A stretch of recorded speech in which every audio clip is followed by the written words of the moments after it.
Hello students, मैं doctor सुमन आपका physics study में स्वागत करती हूँ। तो आज हम अपनी स्टैटिस्टिकल मैकेनिक्स की सीरीज को बढ़ाते हुए आज जो हम टॉपिक करने वाले हैं that is random walk in 2D। ठीक है, तो इससे पहले वाला जो हमने इससे पहले लेक्चर में लेक्चर 12 में जो हमने किया था that is random walk in 1D। ठीक है, 1 डायमेंशन में हमने रैंडम वॉक को स्टडी किया था और इससे रिलेटेड जितने भी हमारे ओल्ड PYQs थे वो हमने सभी सोल्व किए थे। ठीक है, तो 1D हम कर चुके हैं, वो जो कि लेक्चर नंबर 12 में है। अगर किसी स्टूडेंट ने नहीं देखा है तो आप पहले लेक्चर 12 देखें, तभी आपको रैंडम वॉक इन 2D समझ आएगा, जब आपने रैंडम वॉक इन 1D अच्छे से समझ आ गया है। ठीक है, तो रैंडम वॉक इन 1D में हमने क्या देखा था कि ये हमारी कोई ओरिजिनल पोजीशन है और यहाँ पे कोई हमारा वॉकर है। ठीक है, वो रिस्ट्रिक्ट था, सिर्फ क्या था, एक ही डायरेक्शन में, एक्स डायरेक्शन में ही मूव कर सकता था। आइदर वो पॉजिटिव में मूव कर सकता है या फिर नेगेटिव में मूव कर सकता है। ठीक है, मीन्स कोई वॉकर है वो एक गली में जा रहा है, एक इस तरह से समझ लीजिए आप, सिंपल। ठीक है, तो इस केस में क्या था कि मान लो वो अपनी इस ओरिजिनल पोजीशन से चला। रैंडम वॉक का मतलब क्या है, रैंडमली। ठीक है, रैंडमली कभी वो आगे स्टेप ले सकता है, कभी वो पीछे ले सकता है। आगे वो 3 स्टेप ले सकता है, वो पीछे 4 स्टेप ले सकता है। ठीक है, रैंडमली। कि मान लो सपोज करो एक ड्रंकर का केस ले लो कि फुल है वो ड्रंकर और वो क्या है कि पूरी नशे की हालात में है। तो मान लो कि कभी तो वो एक स्टेप आगे ले रहा है, फिर उसका 2 स्टेप है वो पीछे की तरफ जा रहे हैं। ठीक है, इमेजिन कर लीजिए माइंड में ऐसा। ठीक है, तो जो ये रैंडम वॉकर 1D हमने किया था, तो इस केस में हमने क्या पढ़ा था, प्रोबेबिलिटी पढ़ी थी हमने। ठीक है, 2 तरह के न्यूमेरिकल्स हमने किए थे कि अगर कोई वॉकर हमारा यहाँ से चलना स्टार्ट होता है, मान लो कि ये हमारी ओरिजिनल पोजीशन है और यहाँ से वॉकर ने हमारा चलना स्टार्ट किया, तो क्या प्रोबेबिलिटी है कि वो जो अपना स्टेप लेगा वो राइट में लेगा। ठीक है, या फिर क्या प्रोबेबिलिटी है वो कि जो नेक्स्ट स्टेप लेगा वो लेफ्ट में लेगा। देखो, ये जो रैंडम वॉक का एग्जांपल है that is the example of independent event. ठीक है, जब ड्रंकर ने अपना राइट वाला स्टेप लिया, फर्स्ट वाला स्टेप, तो उसको नहीं पता कि अब वो आगे वाला स्टेप राइट की तरफ लेगा या लेफ्ट की तरफ लेगा। ठीक है, मैंने कहा था ड्रंकर का एग्जाम्पल ले लो कि जब उसकी प्रेजेंस ऑफ माइंड नहीं है कि उसको, मान लो कि इसका घर तो है इधर, ठीक है, इसको पहुंचना है यहाँ पर, लेकिन उसकी प्रेजेंस ऑफ माइंड इतनी नहीं है कि उसका दिमाग काम करे कि यहाँ मैंने एक राइट स्टेप ले लिया तो मुझे अब जो नेक्स्ट स्टेप लेना है वो राइट की तरफ ही लूँगा, तभी मैं यहाँ पे अपने डेस्टिनेशन पे पहुँच पाऊँगा। ठीक है, तो अब उसने क्या किया कि एक स्टेप लिया राइट में, लेकिन नेक्स्ट उसको नहीं पता कि उसका लेफ्ट में लेना है या राइट में लेना है। तो जो नेक्स्ट वाला जो स्टेप है वो टोटली इस वाले स्टेप से इंडिपेंडेंट है। ठीक है, जैसे हम क्या करते हैं, 2 कॉइन का जो मैंने आपको एग्जांपल बताया था कि 2 कॉइन जब हम टॉस करते हैं इंडिपेंडेंटली, ये फर्स्ट वाला कॉइन है, ये सेकंड वाला। ठीक है, तो इसमें हेड आ सकता है, टेल आ सकता है, इसमें भी हेड आ सकता है, टेल आ सकता है। मान लो कि फर्स्ट को उछाला तो फर्स्ट का सेकंड के साथ कोई रिलेशन नहीं है कि इसके ऊपर हेड आई या टेल आई, ये अपने आप में आज़ाद है या पूरी फ्रीडम है इसको कि हेड आए चाहे टेल आए। ठीक है, इसी तरह इसमें भी क्या है कि ये सेकंड वाला कॉइन फर्स्ट से इंडिपेंडेंट है।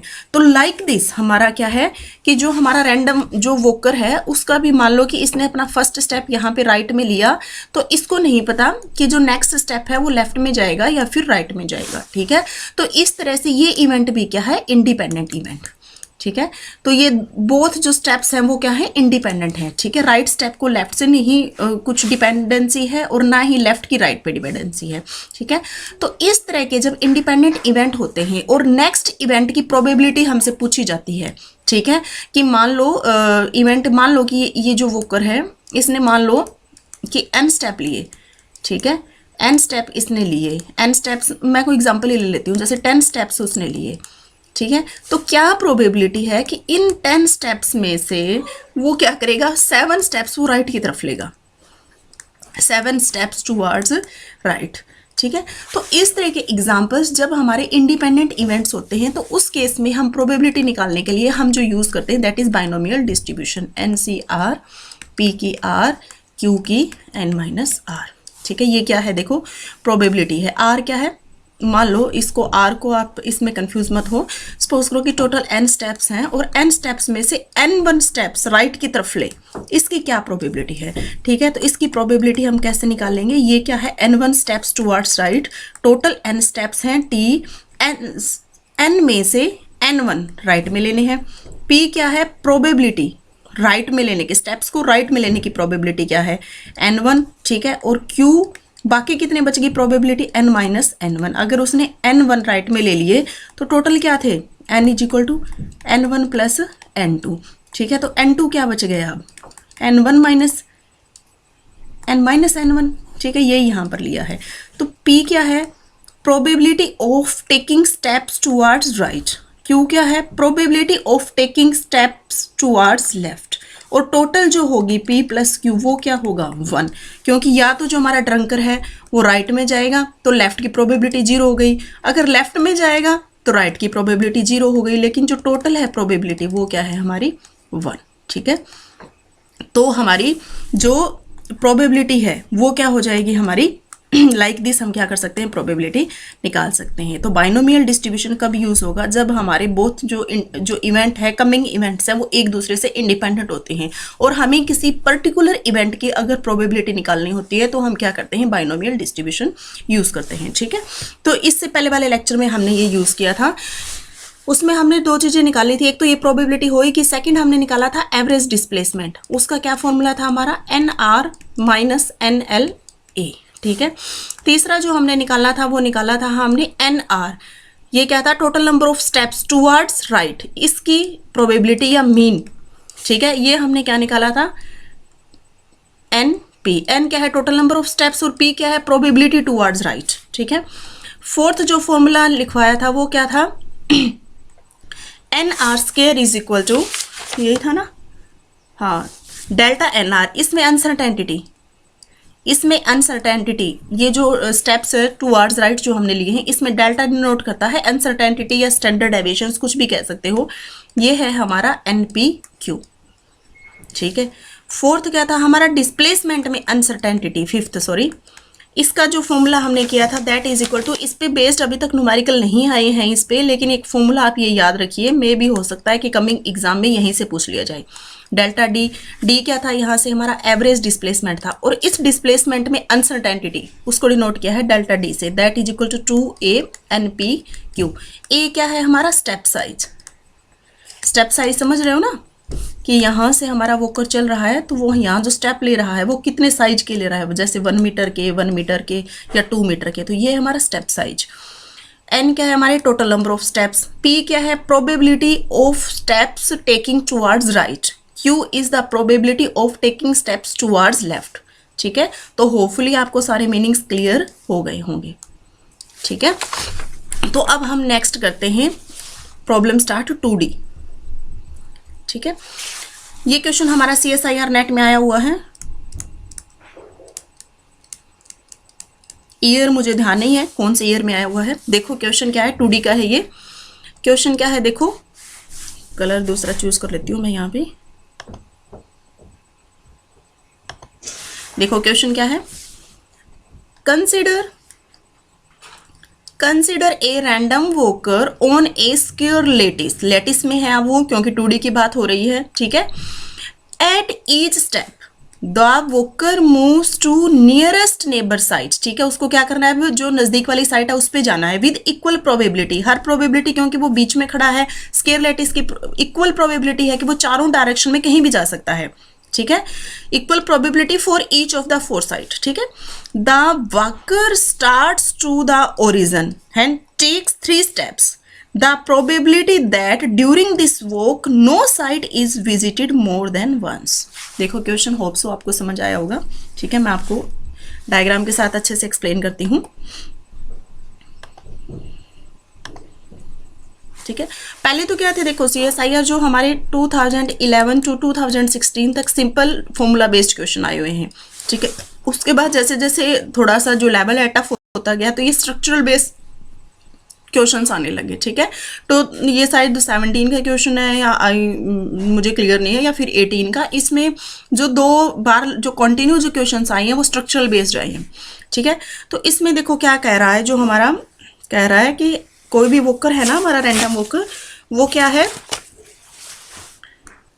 इस तरह स्क्वायर लेटिस में मूव कर रहा है। वो मान लो कि ये कोई स्क्वायर लेटिस बना लेते हैं हम। ठीक है, ये हमने स्क्वायर लेटिस बना ली।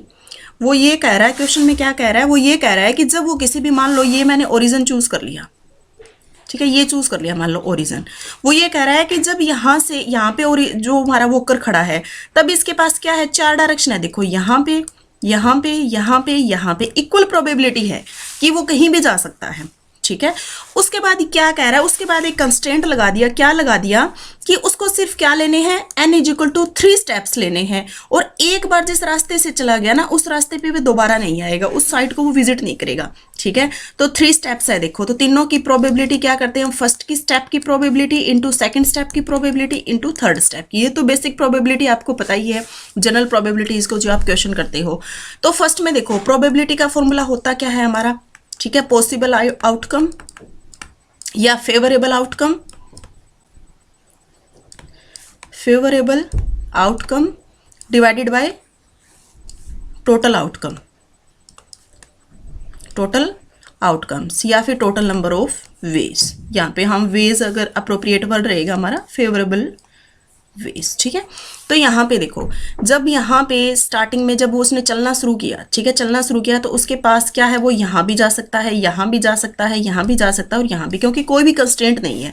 ठीक है, तो पॉसिबल वेज, टोटल वेज कितने हैं हमारे 4। जा कहाँ सकता है, चारों रास्ते उसके लिए ओपन है। ठीक है, 4 रास्तों में से वो कहीं भी जा सकता है। ये आगे हमारी फर्स्ट स्टेप की प्रोबेबिलिटी। अब मान लो उसने क्या है, यहाँ से यहाँ चलना स्टार्ट किया, मान लो वो यहाँ पे पहुंच गया। ठीक है, तो अब क्या हो गया, देखो पॉसिबल रास्ते तो कितने, 1 2 3 4। ठीक है, तो रास्ते से इसके चारों तरफ जो बनते हैं, टोटल जो आउटकम्स हैं या टोटल वेज है वो तो कितने हैं, 4। लेकिन अब क्या होगी, एक रिस्ट्रिक्शन लगी कि यहाँ से यहाँ इस रास्ते से वो चल के आया था तो इसको ये दोबारा विजिट नहीं करनी है, तो ये कंस्ट्रेंट लग गया, कंस्ट्रेंट लग गया। अब इसके फेवरेबल कितने बचे रास्ते, 3। ठीक है, इनटू अब मान लो ये यहाँ पे, यहाँ से आकर यहाँ इसने विजिट करना स्टार्ट किया, मान लो ये यहाँ पे पहुंच गया थर्ड स्टेप में। ठीक है, अब थर्ड स्टेप में क्या है, अब भी इसके पास कितने रास्ते ओपन है, ये वाला, लेकिन ये वाला जो रास्ता है यहाँ से ये चल के आया, ये क्या है, इसको कंस्ट्रेंट लग गया, अब इसको ये विजिट नहीं करना। ठीक है, लेकिन टोटल रास्ते कितने हैं, टोटल नंबर ऑफ वेज कितने हैं, 4, लेकिन जो फेवरेबल है वो कितने हैं, 3। तो ये भी क्या हो गया हमारा 3/4। तो टोटल क्या आ गया हमारा 9/60। क्वेश्चन क्या है, इजी है, लेकिन उसकी जो स्टेटमेंट है वो इस तरह से बना दी जाती है कि इस तरह से कि लैटिस में मूव कर रहा है ये वो। तो इसमें जो हमारा पहले तो इसका जो ऑप्शन आ जाएगा that is D option is correct. ठीक है, सिंपल प्रोबेबिलिटीज के क्वेश्चन है लेकिन थोड़ा सा स्ट्रक्चरल बेस्ड आ जाता है तो थोड़ी सी कॉम्प्लिकेशंस ऐसे लगता है कि कॉम्प्लिकेटेड होगा, लेकिन उसको अगर बड़े अच्छे से समझे तो दोनों ही ईयर के जो स्ट्रक्चरल बेस्ड जो क्वेश्चन आए हुए हैं बड़े ईजी आए हुए हैं। ठीक है, तो इस तरह से ये क्या है 2D का रैंडम वॉक का क्वेश्चन था। ठीक है, बढ़ते हैं हम नेक्स्ट क्वेश्चन की तरफ। देखो नेक्स्ट क्वेश्चन क्या है, consider a random walk on an infinite 2 dimensional triangular lattice. 2D का एग्जांपल है हमारा, 2 डायमेंशनल हमारी ट्रायंगुलर लैटिस दी हुई है। A part of which is shown, कुछ पार्ट इसका यहाँ पे शोन है हमारा जो पिक्चर है। ठीक है, अब आगे क्वेश्चन में पढ़ो क्या गिवन है। If the probability of moving to any of the nearest neighbor site are equal, obvious है कि जैसे लैटिस के में भी वो रास्ते में खड़ा था तो इक्वल प्रोबेबिलिटी थी, वो चारों तरफ जा सकता था। सेम हेयर है। ठीक है, क्या कह रहे हैं आगे कि what is the probability that walker returns to the starting position at end of exactly 3 steps। ठीक है, हमें क्या दे दिए गए, n = 3 steps। फर्स्ट तो ये कंस्टेंट लगा दिया। सेकंड कंस्टेंट क्या है कि उसको रिटर्न है, जो इससे पहले वाले क्वेश्चन में क्या था, उसको ओरिजिनल पे नहीं आना था, वो कहीं भी जा सकता था, लेकिन उसको क्या कंस्टेंट लगा दिया था कि एक बार जिस रास्ते से गुजर गया उस रास्ते पे वो दोबारा नहीं दिखेगा। ठीक है, ये कंस्टेंट था हमारा। लेकिन अब की बार कंस्टेंट क्या है कि रिटर्न्स टू ओरिजिन, जहां से वो चला है वहीं पे उसको आना होगा। ठीक है, तो ऑब्वियस है सॉल्यूशन हम कैसे करेंगे, वही सॉल्यूशन, फर्स्ट स्टेप की प्रोबेबिलिटी मल्टीप्लाई सेकंड स्टेप की प्रोबेबिलिटी मल्टीप्लाई थर्ड स्टेप की प्रोबेबिलिटी। ठीक है, अब हम कोई भी एक ओरिजिन चूज कर लो, कलर मैं दूसरा चूज कर लेती हूँ, यहाँ पे दिखेगा नहीं। ठीक है, सपोज करो ये यहाँ से चलना शुरू किया, अरे कहाँ गया मेरा पेन, मान लो ये क्या है यहाँ से चलना शुरू किया। ठीक है, तो यहाँ से चलना शुरू किया तो देखिए इसके रास्ते कितने हैं, 1 2 3 4 5 6 रास्ते पे वो जा सकता है, कहीं भी जा सकता है वो। ठीक है, तो पॉसिबल रास्ते क्या है उसके, पॉसिबल जो आउटकम है मतलब टोटल नंबर ऑफ वेज कितने हैं, 6। ठीक है, फ्रीडम है उसको, अभी कोई कंस्टेंट नहीं लगा है, ठीक है, तो वो क्या है, कहीं किसी भी रास्ते से जा सकता है, 6 के 6 उसके लिए खुले हैं।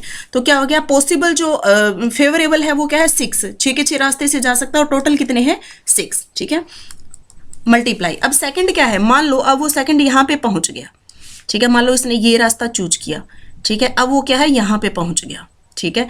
अब क्या कह रहा है, अब ये कह रहा है कि यहाँ पे अब उसको ओरिजिनल पोजीशन पे आना है। तो देखो ओरिजिनल क्या है, जब ये यहाँ पे पहुंच गया तो इसके पास 2 ही रास्ते, या तो ये इधर मूव करे, ठीक है, तो यहाँ पहुंच के वापस आ पाएगा नेक्स्ट स्टेप में, या ये क्या है इधर मूव करे, ठीक है। सिर्फ 2 ही रास्ते इसके लिए ओपन है इसके ओरिजिन पे जाने के लिए। अगर ये इधर जाएगा तो दूर हो जाएगा, उधर जाएगा तो ओरिजिन से दूर हो जाएगा, इधर जाएगा तो ओरिजिन से दूर हो जाएगा, ठीक है। पीछे आ नहीं सकता, पीछे भी इसी रास्ते से आना नहीं, क्योंकि इसको 3 स्टेप्स लेने हैं ना, इधर जाएगा तो भी ओरिजिन से दूर हो जाएगा, ठीक है। तो ये क्या कर सकता है, इसके लिए अब 2 रास्ते ओपन है सिर्फ, या तो ये इधर जाए या फिर ये इधर जाए, ठीक है। तो सपोज करो कि हमने यहां से यहां इस पॉइंट पे आया ये, ठीक है, तो जब ये इस पोजीशन पे खड़ा है, इस पोजीशन पे, तो इसके पास कितने रास्ते इसको खुले, अपने लिए खुले दिखाई दे रहे हैं। इसको ओरिजिन पे वापस जाना है, तो इसके लिए ये वाला और ये वाला, ठीक है। तो उसके जो फेवरेबल है वो कितने हैं 2, और टोटल कितने हैं, टोटल तो 6 ही है, ठीक है। तो 2/6 इनटू, अब थर्ड की देखो, अब ये यहाँ पे पहुंच गया, अब इसके पास सिर्फ एक ही रास्ता बचा है इसको ओरिजिनल पे आने के लिए, और इसके लिए कोई भी पॉसिबिलिटीज नहीं है, इसने चारों तरफ नजरें दौड़ाई, इसके लिए सिर्फ एक ही रास्ता बचा, ठीक है। तो ये क्या हो जाएगा, सिर्फ जो इसका फेवरेबल है वो क्या है, ओरिजिन पे पहुंचने के लिए 1, और टोटल कितने हैं 6, ठीक है। तो ये क्या आ जाएगा, इसका जो आंसर आ जाएगा दैट इज 1/3। तो ये क्या आ जाएगा 1/18 क्या आ जाएगा इसका आंसर, 1/18 क्या है, ऑप्शन सी हमारा क्या हो जाएगा, करेक्ट हो जाएगा, ठीक है। तो ये 2D का क्वेश्चन, ये मे बी 2018 का है ये क्वेश्चन, मुझे ईयर याद नहीं है एग्जैक्टली, ठीक है।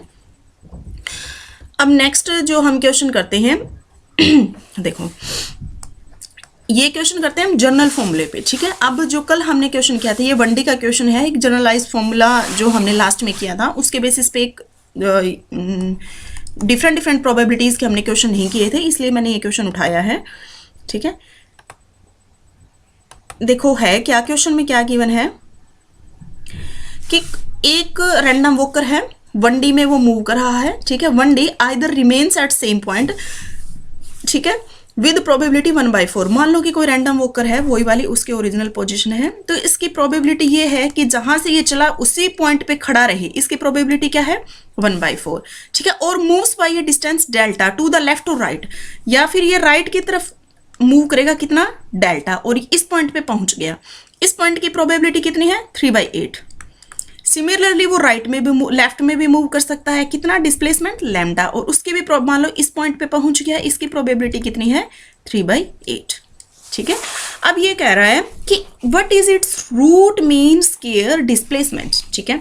तो जो मैंने इससे पहले जो फॉर्मूले आपको फर्स्ट स्लाइड में जो फॉर्मूले लिखाए थे, ये वाले जो फॉर्मूले, ये कब वैलिड है, ये जो लास्ट वाले 3 फॉर्मूलेज हैं ये कब वैलिड है, ये सिर्फ तब वैलिड है जब p + q = 1 हो, ठीक है। मान लो कि ये रैंडम वॉकर है, यहाँ से चला, इसके राइट में जाने की प्रोबेबिलिटी है 1/4, इस पॉइंट पे पहुंचा, लेफ्ट में इस पॉइंट पे पहुंचा, उसकी प्रोबेबिलिटी है 1/4, और ये पूछ ले कि टोटल इसने कितना डिस्प्लेसमेंट ट्रैवल किया, तो प्रोबेबिलिटी टोटल कितनी होगी p + q, देखो 3/4 + 1/4 1 है ना, तो डायरेक्ट हम ये वाला डिस्प्लेसमेंट वाला फॉर्मूला अप्लाई कर सकते हैं, ठीक है। लेकिन अगर यहां पे क्या है, जो ये जो हमारा गिवन क्वेश्चन है, इस क्वेश्चन में क्या है 3 प्रोबेबिलिटीज है, ठीक है, और तीनों 1 भी नहीं है, और p + q भी 1, p + q = 1, ये कंडीशन भी सेटिस्फाई नहीं कर रहा, ठीक है।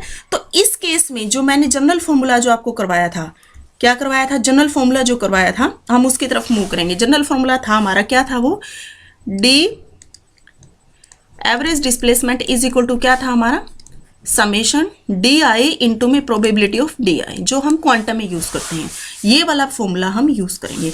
अब आप कहोगे कि इसमें तो D नहीं है, इसमें है रूट मीन स्क्वायर डिस्प्लेसमेंट, ठीक है। क्या है, रूट मीन स्क्वायर डिस्प्लेसमेंट, ये क्या है, देखो D, ये सिर्फ है डिस्प्लेसमेंट का एवरेज, पीछे की तरफ से चलो, ठीक है। अगर आप कंफ्यूज होते हो ना इसको कैसे लिखना है, तो आप हमेशा पीछे से आगे की तरफ आओ। ये था डिस्प्लेसमेंट का एवरेज, अब डिस्प्लेसमेंट के बाद आ रहा है स्क्वायर, इट मींस डिस्प्लेसमेंट का क्या कर दो स्क्वायर, स्केयर के बाद आ रहा है मीन, ठीक है, मीन मतलब इसका ले लो एवरेज, एवरेज और मीन एक ही होता है। उसके बाद है रूट, मतलब ले लो इसका रूट, ठीक है।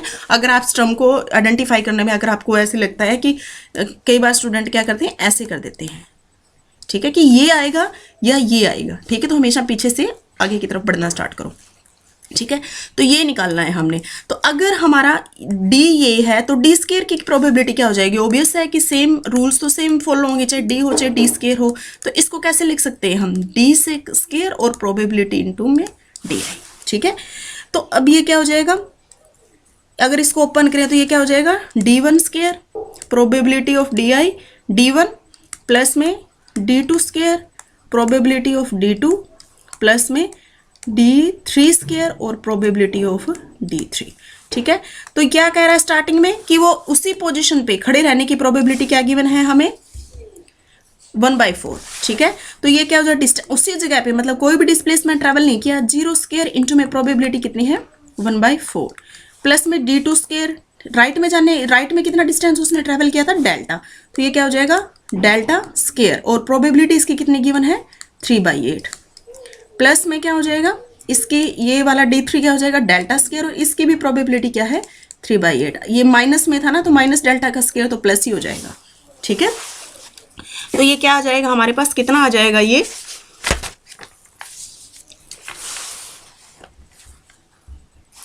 तो ये आ जाएगा हमारे पास, जब हम इसको सोल्व करेंगे तो ये क्या आ जाएगा 2 डेल्टा स्केयर 3/8, ठीक है। ये क्या आ गया हमारा डी स्केयर, ठीक है, कितना आ गया ये डेल्टा स्केयर 3/4 और इसका अगर अंडर रूट लेंगे तो ये क्या आ जाएगा, ये डेल्टा का स्केयर डेल्टा और ये क्या आ जाएगा अंडर रूट 3/4, ठीक है, अंडर रूट 3/4। और क्या था, n स्टेप्स के लिए पूछा था हमसे what is the root mean square, और इस तरह से इसने क्या लिए थे n स्टेप्स लिए थे, ठीक है, n स्टेप्स लिए थे तो यहाँ पे हम n भी लगा देंगे, जैसे ये एक स्टेप के लिए था तो यहाँ पे n स्टेप्स के लिए मल्टीप्लाई बाई n हो जाएगा, मल्टीप्लाई बाई n हो जाएगा और इस तरह ये क्या आ जाएगा अंडर रूट n। तो ये क्या आ गया रूट मीन स्केयर डिस्प्लेसमेंट, ठीक है। तो लाइक दिस भी आपसे क्वेश्चन पूछे जा सकते हैं, ठीक है। एक क्वेश्चन और है आपका, सिंपल सा है, ये क्वेश्चन भी आया हुआ है आपका CSIR नेट में। देखो एक चाइल्ड है मूव कर रहा है random walk on A square lattice, जिसका लैटिस कांस्टेंट a गिवन है, एक स्टेप लेता है वो नॉर्थ में, दूसरा लेता है ईस्ट में, तीसरा साउथ में और डायरेक्शन में, और उसकी प्रोबेबिलिटीज दे रखी है, ठीक है। तो ये पूछा है लास्ट में कि what is the exact position या expected position with respect to starting point, मतलब एवरेज डिस्प्लेसमेंट है। सिंपल सी बात है कि आपको क्या निकालना है, एवरेज डिस्प्लेसमेंट निकालना है कि वो अपना ओरिजिनल पोजीशन से कहाँ गया। तो ये होता है हमारा नॉर्थ साउथ ईस्ट वेस्ट, बिल्कुल सिंपल है, वही वाला जनरल फॉर्मूला लगा दो, हमारा D1 probability of D1 plus में D2 probability of D2 plus D3 probability of D3 plus में D4 प्रोबेबिलिटी ऑफ D4, ठीक है। 4 डायरेक्शन है, इसको पॉजिटिव आई कैप ले लो, इसको नेगेटिव आई कैप ले लो, इसको पॉजिटिव जे कैप ले लो और इसको नेगेटिव ऑफ जे कैप ले लो, ठीक है। जब आप सोल्व करोगे तो इसमें से शायद में भी ए क्वेश्चन ये आएगा, ए ऑप्शन, ठीक है, ये आप खुद सोल्व करके देख लेना, सिंपल यही जनरलाइज्ड फॉर्मूला लगेगा, ठीक है। तो ये हमारे कंप्लीट हो गया है टॉपिक, तो होप कि ये सारा आपको क्लियर हो गया होगा, ठीक है। इसमें से मुझे नहीं लगता कोई भी क्वेश्चन अब आपका छूटेगा, और बस यही 3-4 बेसिक जनरल से फॉर्मूले थे, सिंपल प्रोबेबिलिटी का कंसेप्ट यूज होता है, ठीक है। तो आप बाकी जो भी इसके रेलिवेंट और न्यूमेरिकल्स आप ट्राई करके देख सकते हैं, ठीक है। Thank you.